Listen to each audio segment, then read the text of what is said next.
Circa 500 addetti e servizi NCC noleggio con conducente tra uomini e donne con oltre 200 mezzi stamane hanno bloccato il traffico da Mestre all'aeroporto di Tessera per la protesta nazionale contro i decreti Salvini considerati penalizzanti. La nostra richiesta è quella del blocco e dello stralcio dei decreti e riaprire un tavolo per riscrivere una norma vecchia di 35 anni, la 2192.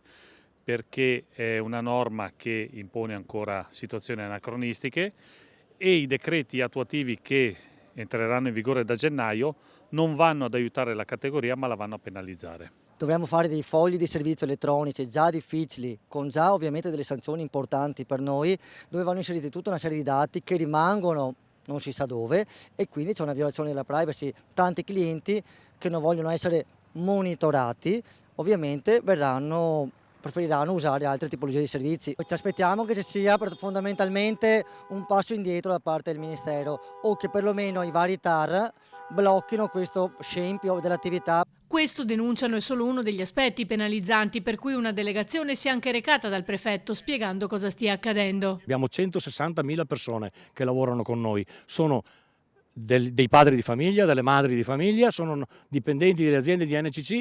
Il 2 gennaio non lo so, andremo a suonare il campanello al Ministero dei Trasporti chiedendo dove dobbiamo andare a lavorare. Tra le associazioni che hanno dichiarato la mobilitazione anche Confartigianato Veneto, che si è appellata alla Regione. Noi in Veneto in particolare abbiamo la legge regionale che ha ottemperato alla legge nazionale, la 2192 è la legge nazionale, la legge quadro. Il Veneto si è dotato della 2296 e in più ha fissato i bacini, quindi ha deciso tot licenze distribuite nelle varie province e da qui nei vari comuni. Quindi noi siamo stati virtuosi, quindi per quello chiediamo eventualmente di sganciarci dalla legge nazionale e poter dialogare con la Regione Veneto